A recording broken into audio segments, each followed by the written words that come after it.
Euh,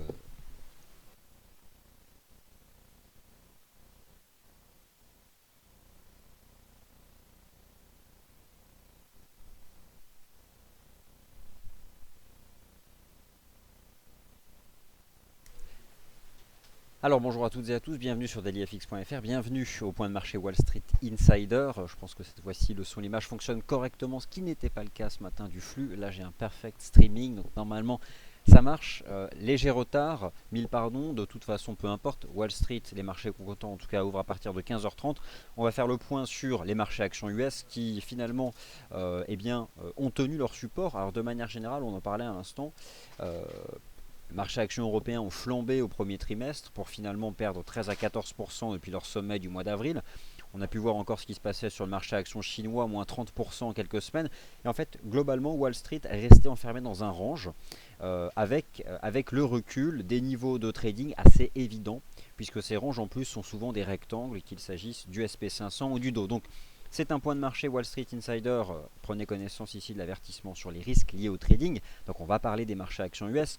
Aujourd'hui, rupture avec les séances précédentes. Le marché qui jusqu'à présent présentait un profil d'aversion au risque, tant sur le marché des changes que sur le marché action. C'est moins évident aujourd'hui sur le marché de la dette. Présente aujourd'hui les caractéristiques d'un attrait pour le risque. Alors tout est relatif puisqu'il y a encore de l'incertitude. Je vais d'ailleurs faire un point sur ces éléments-là. Mais aujourd'hui, c'est l'attrait pour le risque qui prend le dessus, ce qui signifie que les devises à l'aspect refuge souffrent. Les devises proches du risque, elles, en profitent. Les marchés actions, naturellement, en profitent. Depuis d'ailleurs des niveaux techniques qui étaient à peu de choses près sur certains indices comme l'Eurostock 50 ou le CAC assez nets, les précédents sommets de l'année 2014. Je parlerai aussi du Nikkei 225 qui est revenu, qui a testé pour le moment un niveau de support, mais bon, il ne faut pas non plus s'emballer. On va parler bien sûr des métaux précieux, des paires majeures, de la livre sterling, un focus sur la livre sterling, puisqu'on a aujourd'hui pris connaissance d'une non-décision de politique monétaire. Faut-il se repositionner à l'achat sur la livre sterling? On va tenter de répondre à ces questions. La livre sterling qui a corrigé quelques semaines, est-elle redevenue attractive à l'achat? Bon, ben, on va essayer de répondre à tout cela, sans oublier bien sûr le dollar canadien, le dollar australien, le dollar néo-zélandais qui rebondit après plusieurs semaines consécutives de baisse. Bon, il y a un certain programme, on va tenter de le respecter. Sous vos yeux, la plateforme graphique MarketScope 2.0, les chandeliers journaliers organisés par classe d'actifs, les indices boursiers européens, les matières premières, les marchés actions internationaux, le Bund, l'US Dollar Index et d'autres actifs, et les paires majeures. Je pense que le son l'image fonctionne normalement, c'est ce qu'on me confirme, donc tout va bien. Alors avant cela, je vais mettre ici en plein écran un graphique du taux de change euro-dollar, et je vais vous donner donc les derniers éléments fondamentaux connus, l'actualité. Bon, alors on le savait, aujourd'hui, jeudi 9 juillet, le gouvernement grec devait communiquer à ses partenaires ses nouvelles propositions de réforme.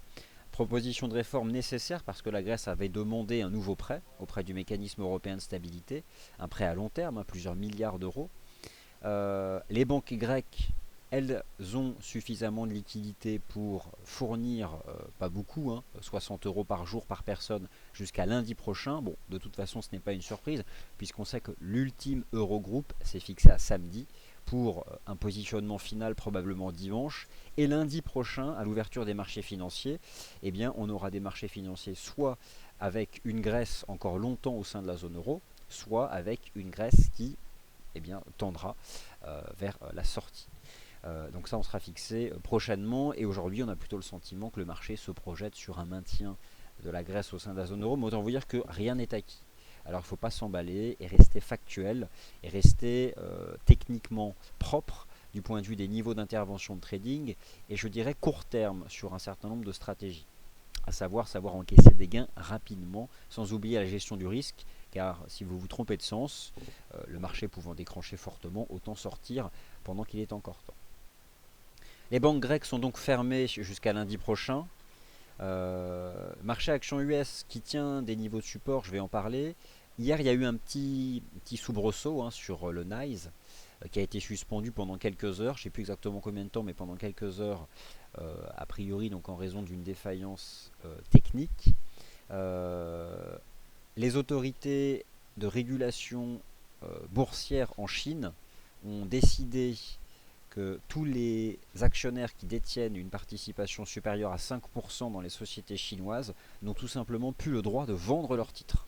Donc on revient finalement à des prix contrôlés. Alors ça rappelle une autre époque, rappelez-vous quand l'AMF, l'autorité des marchés financiers, interdisait la vente à découvert sur les valeurs bancaires par exemple. Bon, bien, le marché action chinois, après avoir perdu 30% en l'espace de 5 semaines, eh bien, se résout à utiliser des mesures de régulation pour agir. C'est fini pour l'introduction fondamentale, j'ai pas grand chose à ajouter. Vous avez déjà suffisamment ce matin, lors du morning meeting et du good morning CAC 40 notamment, parlé du compte rendu de la dernière réunion de la Fed, donc ça vous êtes maintenant au fait.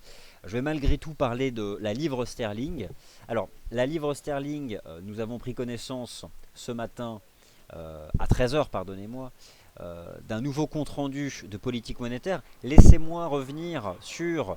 Je suis légèrement gêné puisque l'aviation française fait des passages au-dessus des Champs-Élysées, des répétitions pour les festivités du 14 juillet. Donc vous pouvez suivre ça. Qu'en est-il de la livre sterling? Alors ça c'est une vraie question. Pour étudier la dynamique générale de la livre sterling, et tenter de répondre à cette question, moi je vous propose ici l'étude de l'analyse technique de la livre sterling index.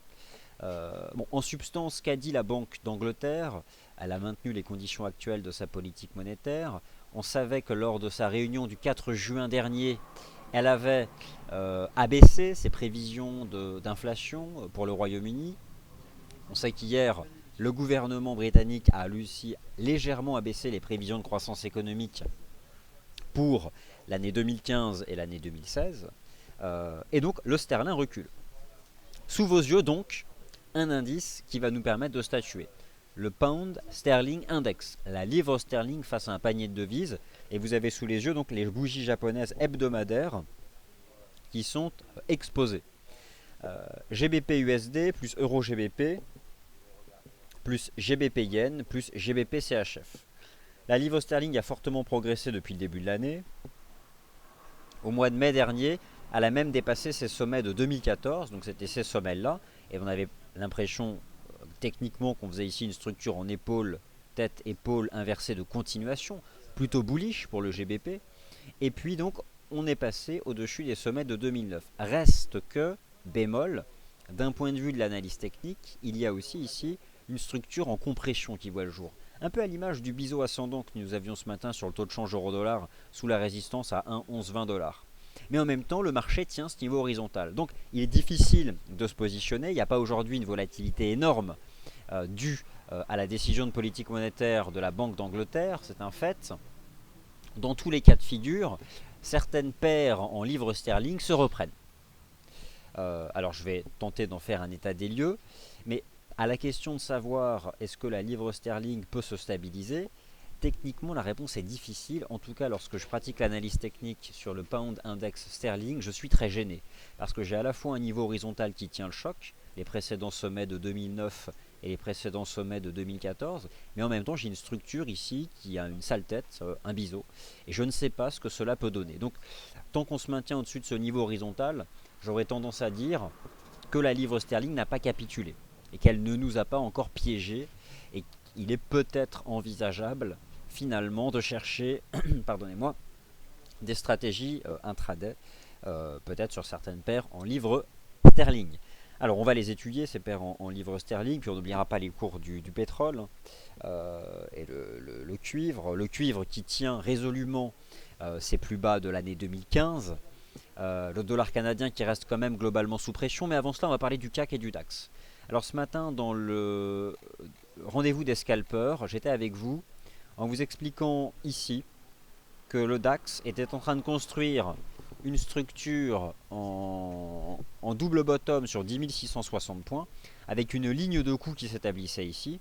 Alors vous pouvez constater qu'à la faveur de ces chandeliers horaires, on a brisé la ligne de coup.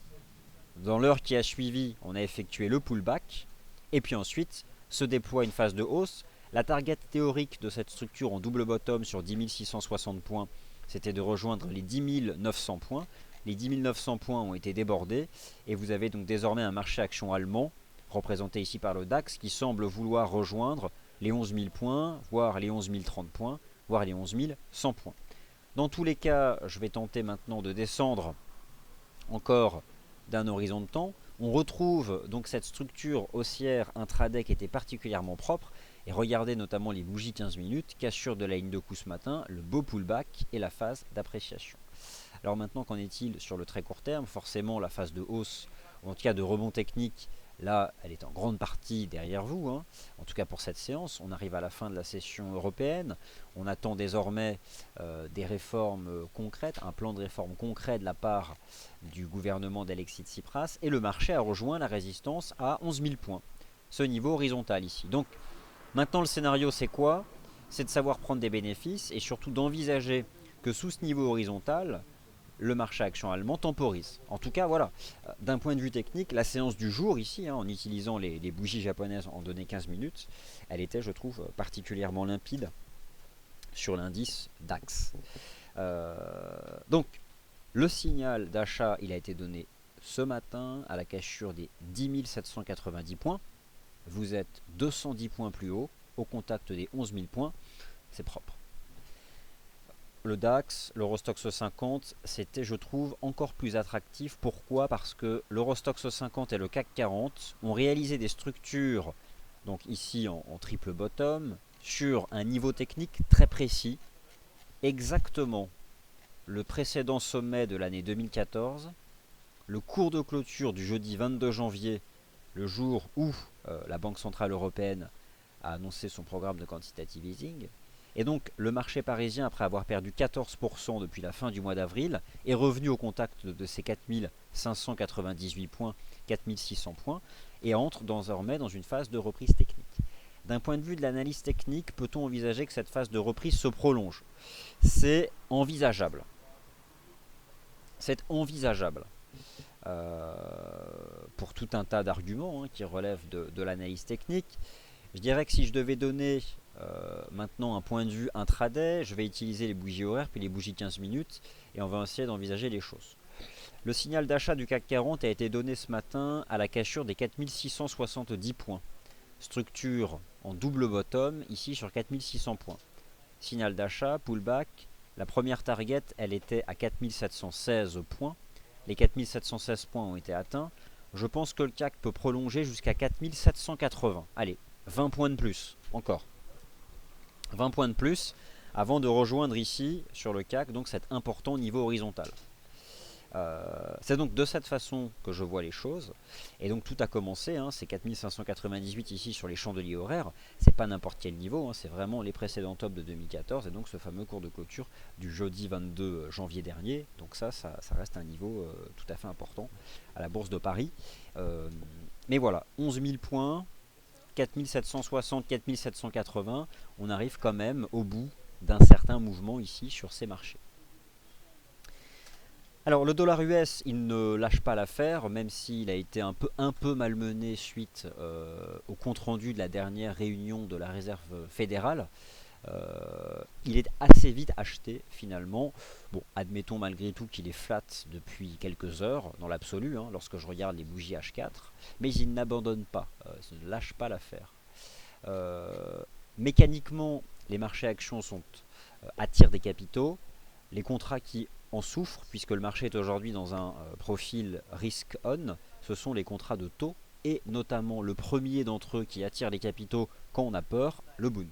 Alors forcément, le Bund se replie, mais ne capitule pas pour autant, c'est-à-dire que pour le moment, il est en consolidation, on va dire, hein, il se replie légèrement. Probablement, d'un point de vue technique, nous pouvions envisager ce canal de hausse, un canal à faible pente, et à court terme, je pense que le Bund peut se replier encore un peu, au moins en direction des 152,40. Ce qui signifie que là, bon, c'est des arbitrages, hein. Mais c'est pas non plus transcendantal. On reste quand même pour l'instant dans un phénomène technique qui mérite confirmation. Et tous ces mouvements-là peuvent être confirmés ou complètement pris à contre-pied en fonction de l'actualité, hein, liée bien sûr à la Grèce. En tout cas, les turbulences financières, elles se calment aujourd'hui. On voit que les autorités de régulation chinoises commencent à serrer un peu la vis sur la possibilité de vendre certains titres, en tout cas pour certains types d'actionnaires.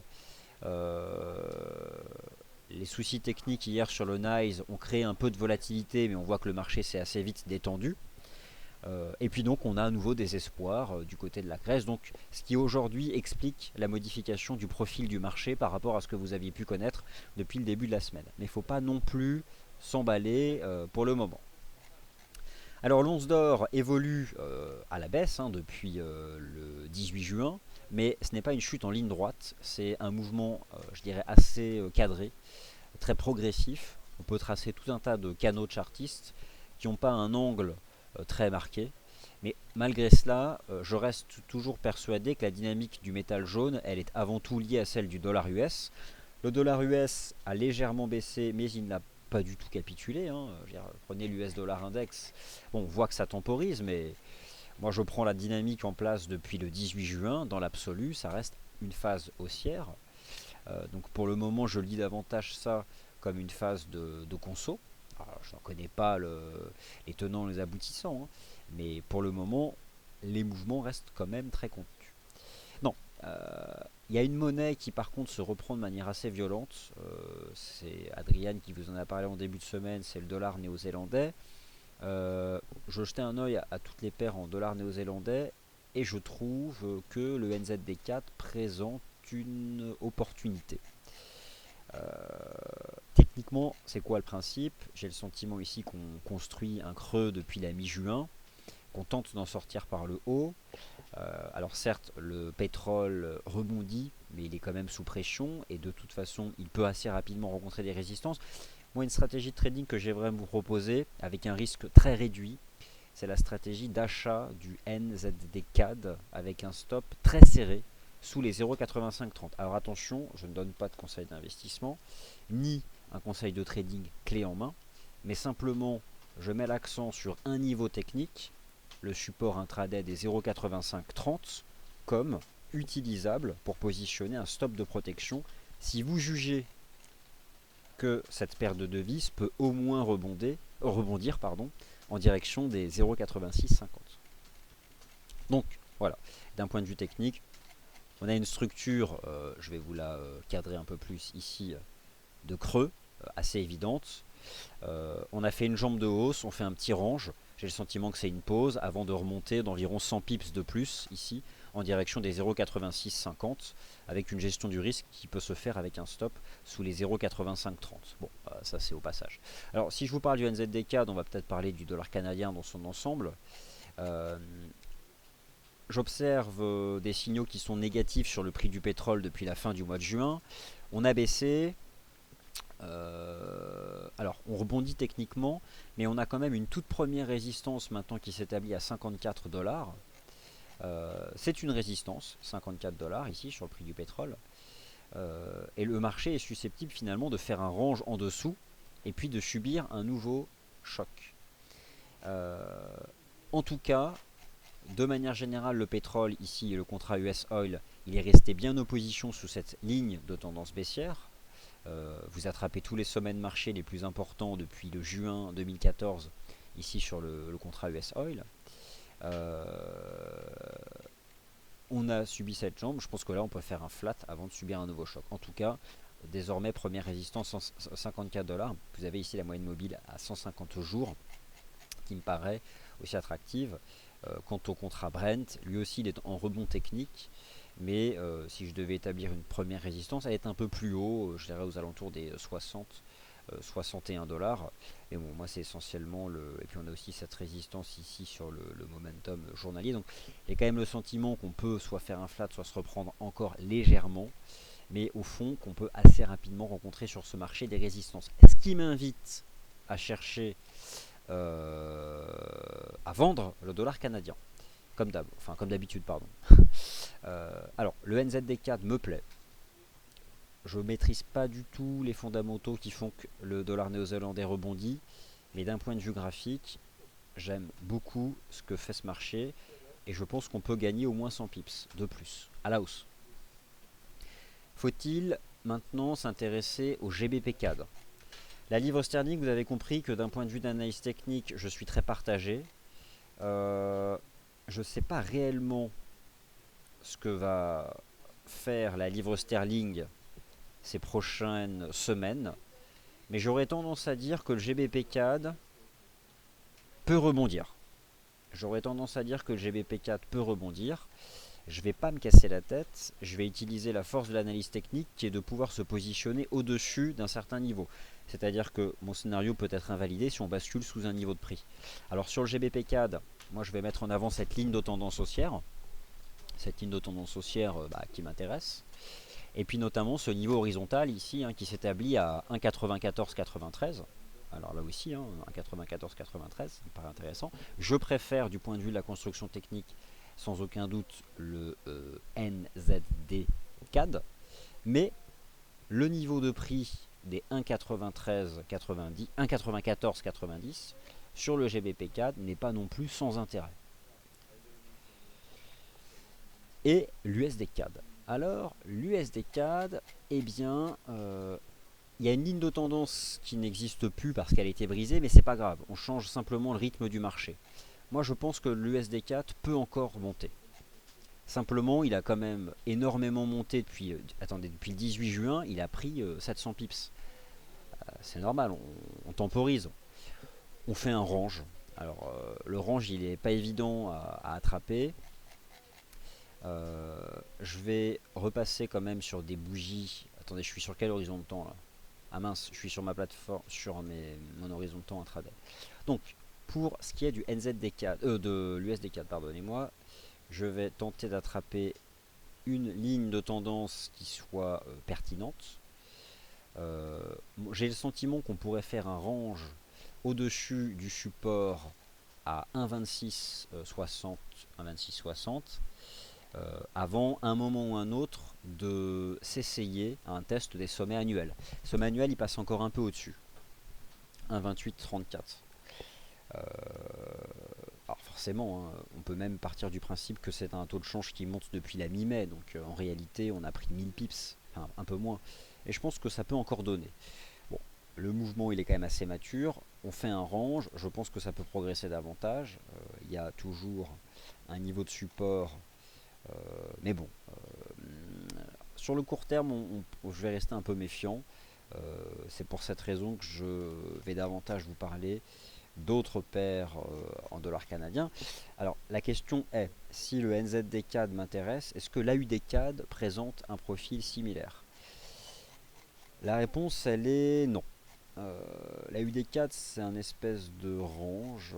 Alors il y a un niveau horizontal qui agit, qui est pas mal, mais globalement cette paire de devises, si je la regarde ici, à part bon, elle évolue certes entre 0,9390 et 0,9593, mais ce n'est réellement pas la même chose.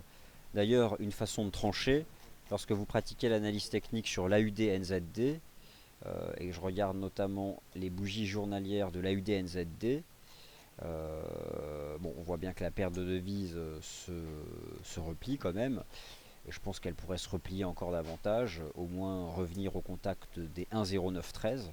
Donc au final, ce qui est décevant sur la UDNZD finalement, c'est de ne pas avoir réussi à franchir les 1,13, d'avoir même cassé les 1,1130. Donc il y a un regain de force assez net du dollar néo-zélandais. J'ai toujours cherché à vendre le dollar canadien, enfin toujours ces derniers temps en tout cas. Donc au final, on a ici, je pense, et en plus d'un point de vue technique, on est sorti par le haut de ce machin, on a fait une jambe de hausse, un flat. Je pense vraiment qu'on peut aller chercher les 0,8650. J'abandonnerai complètement ce point de vue si le marché rebascule sous les 0,8530. Ça, c'est un fait. Alors, on est en train de vivre une séance d'attrait pour le risque, donc le yen est sous pression. Ok. Alors, on va faire un tour d'horizon des paires en yen. Déjà le CAD yen, il y avait un niveau techniquement intéressant, mais là c'est un peu tard. Mais le CAD yen, il était revenu au contact de la partie basse de ce range. Alors le CAD yen est dans une phase de reprise. Je ne sais pas réellement où cela peut mener. Si vous avez des questions, si elles vous intéressent, dites-le moi. Sinon, j'en parlerai pas davantage. L'USD yen, il a rebondi, mais il rencontre déjà une première résistance. Donc maintenant, c'est statu quo. Il revient chercher les 121,50, 122. C'est une zone de résistance, donc je ne suis pas certain qu'il y ait encore davantage de potentiel. Le GBP Yen fait un espèce de range au-dessus des 186,52, mais un rebond qui a été initié depuis ce niveau horizontal. Là aussi, je n'ai pas une conviction forte. Je dirais que pour des stratégies de reprise technique, elles sont maintenant protégées par un stop au-dessus des 186,50. C'est pas évident de se positionner davantage. L'idée c'est quoi? Si vous reprenez le CAC, le DAX ou les marchés actions européens, depuis ce matin ils rebondissent, le yen est sous pression, mais pour le moment il n'y a pas réellement d'éléments fondamentaux concrets. D'ailleurs, le DAX, après avoir atteint les 11 000 points, commence à temporiser. Euh, on a peut-être achevé la séance de reprise en intraday. On est parti de 10 700 pour rejoindre 11 000 points, cette résistance. Après avoir donné le signal d'achat ce matin à la cassure des 10 790, on temporise. Je vois l'USD Yen à nouveau sous résistance. Bon, stand-by, hein, on approche de la fin de la session européenne. Il y a des bons mouvements qui se sont déployés. Le Bund revient au contact d'un niveau horizontal à 152,50. Voilà. Alors, l'once d'or.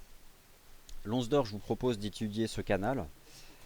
C'est donc un canal en données 4 heures. J'aurais le sentiment à court terme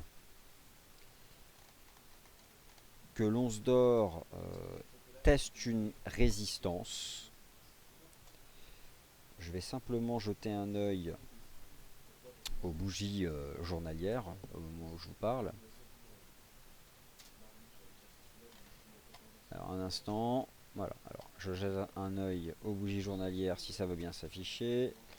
Les voici. Alors on est dans une reprise, mais voilà, pour moi on reste dans ce canal. Alors on voit bien ça, la façon de fonctionner de ce marché. Jambe de baisse, ça rebondit fort, jambe de baisse, ça rebondit fort, jambe de baisse, ça rebondit fort.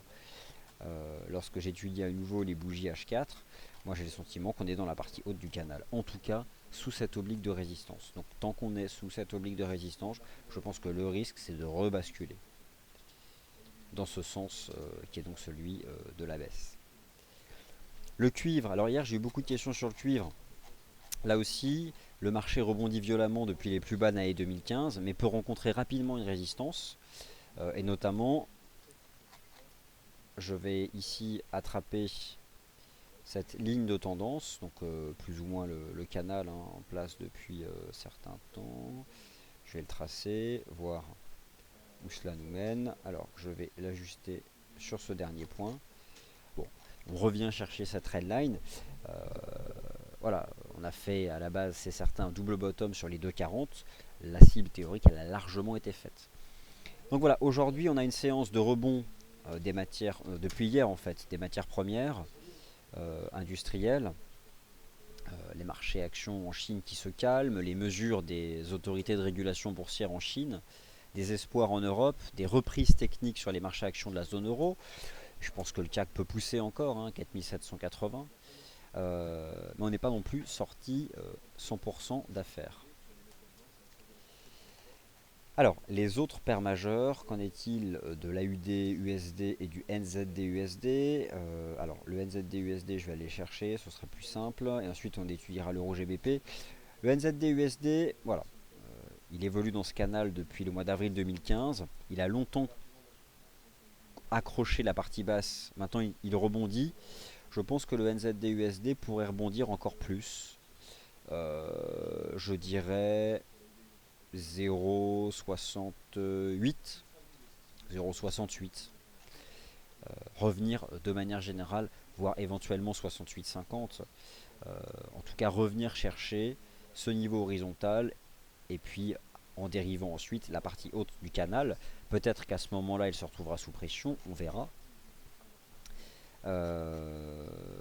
Donc voilà, en tout cas, c'est certain que cette monnaie est recherchée. D'ailleurs, maintenant, je vais tenter de vous répondre sur le GBP USD. Donc le GBP USD, le voici. Le marché s'est approché d'un bas de canal ici, que je trace en utilisant les bougies japonaises en données horaires.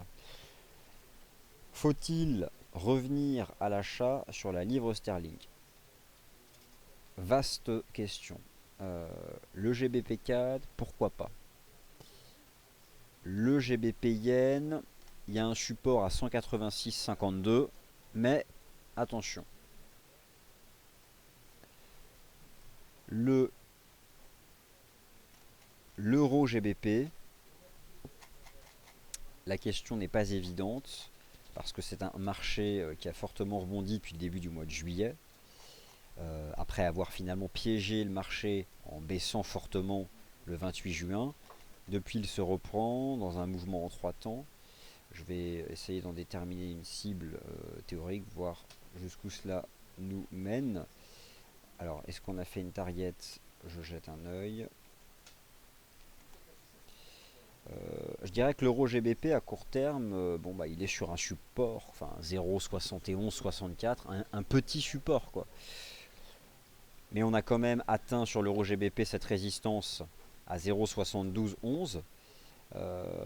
C'est véritablement pas évident. Je dirais qu'après une reprise de 2 semaines sur l'euro GBP, la situation devient plus neutre entre 0,7164 et 0,7210. Vraiment la dynamique devient neutre dans ce marché-là. Le GBP AUD, encore un peu tôt pour l'acheter. On a ce canal de progression en données 4 heures. Le marché petit à petit se dirige vers la partie basse. C'est probablement trop tôt. Je ne sais pas exactement quel type de consolidation ce marché propose. Mais voilà, on temporise, on peut revenir et on pourra probablement réagir une fois la partie basse du canal testée. Donc c'est probablement trop tôt pour le GBP AUD. Le GBP NZD, c'est probablement encore un peu tôt. Sur le GBP NZD, l'idée c'était de se replier en direction des 2,26,70 et de venir chercher cette ligne de tendance. Alors à ce moment-là, sur les 2,26,70, pourquoi pas? Pourquoi pas? Donc là aussi c'est tôt. Finalement, la seule paire de devises avec le GBP qui me semble être intéressante, en tout cas à l'achat, je parlerai du GBP CAD à court terme au-dessus des 1,9490, au-dessus de ce niveau horizontal. Éventuellement donc cette paire de devises qui peut être pas mal, mais en réalité c'est pas réellement un positionnement vis-à-vis du GBP, mais davantage vis-à-vis du dollar canadien, et c'est ça qui m'attire sur le NZD CAD et sur le GBP CAD. L'euro dollar. Alors l'euro dollar largement couvert depuis ce matin, résistance horizontale 1,1120, sortie par le bas d'une structure en biseau. L'idée c'est que lorsqu'on en sort par le bas d'une structure en biseau, c'est qu'on rejoigne la base de la figure. Alors, la base de la figure, où se situe-t-elle? On voit que le marché temporise pour le moment à court terme, mais en H4 on a quand même ce gros chandelier. Il ne faudrait pas repasser au-dessus des 1,1080. Mais dans tous les cas, je pense que je vais me mettre ici sur les chandeliers horaires. On fait un petit range là, hein, sous les 1,1070, 1,1080. Entre 1,1020 et 1,1080, on s'est stabilisé. Mais l'idée, c'est quand même de retomber en direction des 1,10, voire des 1,0975. Alors là, on s'est stabilisé, hein, c'est un fait. Mais par rapport au grand corps négatif de ce matin, je vais prendre toute cette phase de baisse de ce matin. Voilà, on reste positionné sous les 38,2 de retracement. Donc, pour le moment, on temporise. On peut toujours éventuellement revenir faire un pullback sur cette sortie de wedge, mais clairement, on a, je dirais, les 2 premières heures de la session européenne. Alors, entre 8h et 10h ce matin. Ici, vous avez les 2 bougies horaires entre 8h et 10h qui sont quand même ce qui impacte encore le taux de change euro-dollar. Donc méfiance pour le moment sur ce marché. Les marchés actions US. Alors les marchés actions US, je vais les étudier en données journalières. Et ensuite je réponds à vos questions. C'est quand même un point de marché Wall Street Insider. Donc il faut qu'on parle des marchés actions US. Un peu chahuté hier avec les soucis techniques du NYSE.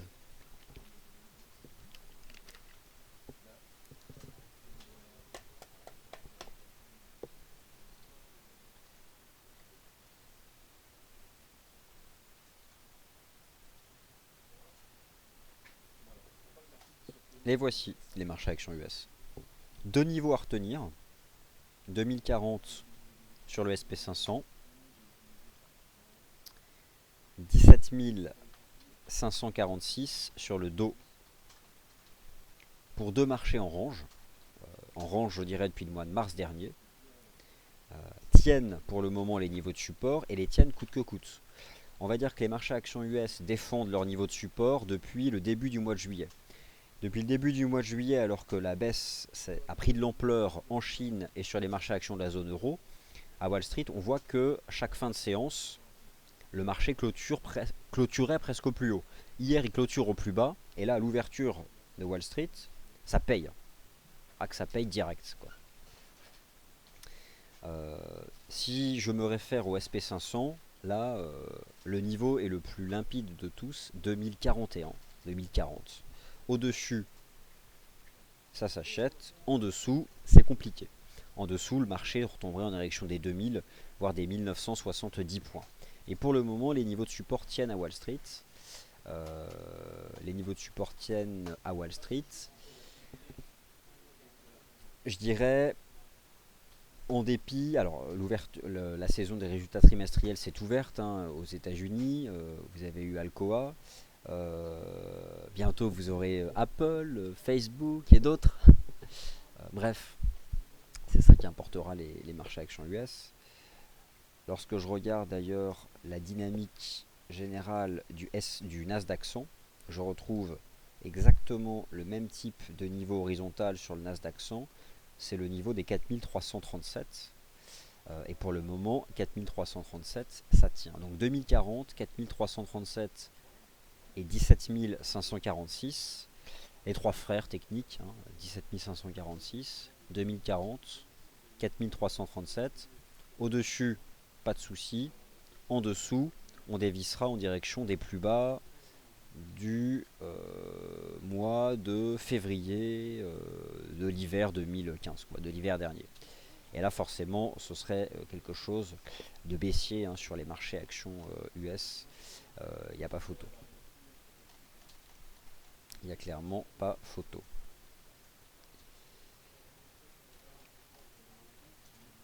Voilà, et donc sur le GBP4, c'est vrai que on a une ligne de tendance qui est potentiellement attractive. Le marché ne l'atteste pas encore, mais c'est vrai que elle présente un certain intérêt. Et de manière générale, on a aussi ce niveau horizontal, cette zone ici, les précédents sommets de l'année 2015, de février dernier, ici, sur le GBP4, qui peuvent aussi agir en tant que niveau de support, toute cette zone ici, qui vient soutenir le marché. Donc sur le plan des fondamentaux, il n'y a pas grand chose à ajouter sur la livre sterling. En tout cas, pas davantage que c'était connu depuis quelques semaines. Mais voilà en tout cas moi ce que je pouvais vous proposer. Qu'en est-il du Nikkei maintenant? Alors le Nikkei hier il a cassé les 17 900. L'objectif c'était de revenir chercher les 19 183. C'est fait. Mais le Nikkei il est déjà sur un support en données journalières. Je vais faire un peu de ménage. Voilà. Le Nikkei il est venu réagir sur ce niveau horizontal. Mais finalement, il peut rapidement rencontrer une résistance à 20 000, enfin 20 000 70. Donc, on a des reprises techniques en Europe, la séance en Asie sur le Nikkei, mais une reprise technique qui finalement, comme son nom l'indique, n'a pas encore les caractéristiques d'un fort redémarrage haussier de moyen terme, c'est trop tôt, on ne peut pas le dire. Et on a quand même des marchés actions US qui, malgré toutes les bonnes raisons de subir de la volatilité, l'interruption, les défaillances informatiques sur le NICE, la Chine, la Grèce, la baisse des marchés actions de la zone euro, tient le choc. Donc lorsqu'on voit cette résilience de Wall Street, on peut globalement être assuré, tant qu'ils tiennent les supports. Tant que le SP, le Dow et le Nasdaq 100 tiennent les supports, ils peuvent tout à fait rester dans des ranges et à ce moment-là remonter en haut. Par contre, si on les brise, ces bas de range, on retombera en direction des plus bas de janvier-février.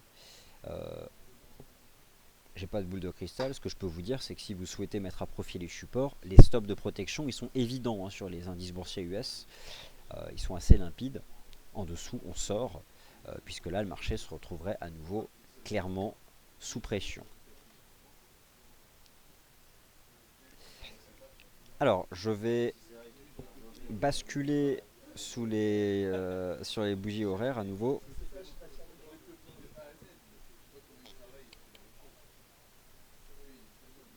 Alors Frédéric, bonjour Frédéric. Alors, la question que vous me posez, peut-on se positionner le week-end? Ça dépend, qu'est-ce que vous entendez ici par le verbe pouvoir. Vous pouvez, oui, techniquement c'est faisable. Maintenant, le pouvez-vous du point de vue du risque? Le dollar zélandais et le dollar canadien ne sont pas forcément des monnaies liées aux événements en Europe.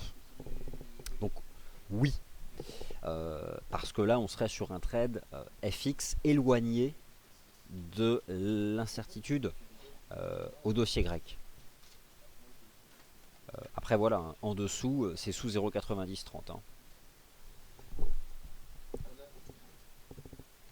Là c'est vraiment important, c'est vraiment ce niveau-là qu'il faut, surveiller.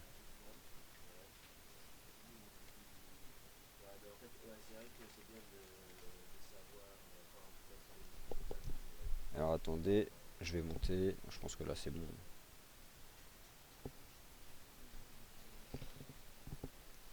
Alors les indices US je les ai bien couverts. Le DAX et la UDUSD. Ok, c'est parti.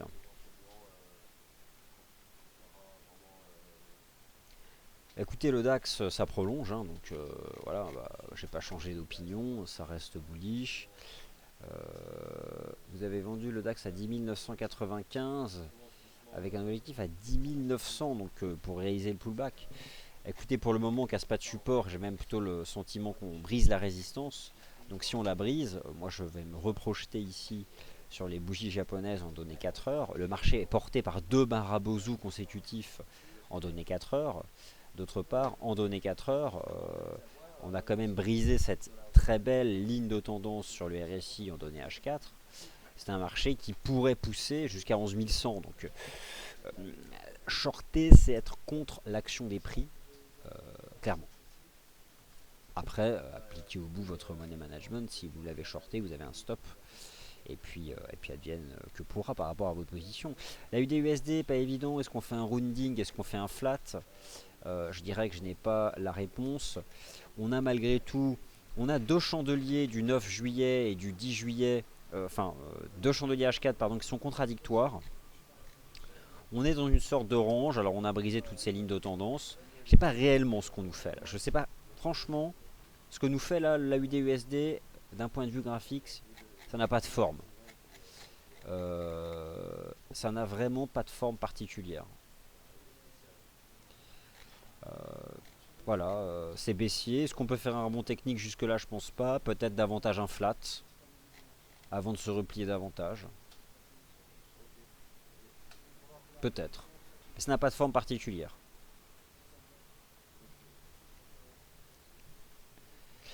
Ok, allez, il est 16h05, je pense avoir répondu à l'ensemble de vos questions. Prochaine émission à 17h30, la closing bell.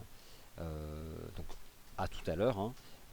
D'ici là, soyez prudents et puis n'hésitez pas hein, à poster toujours vos stratégies ou à poser des questions dans notre forum avec désormais deux analystes présents, Yoav Nizar et Sylvain Loganadin.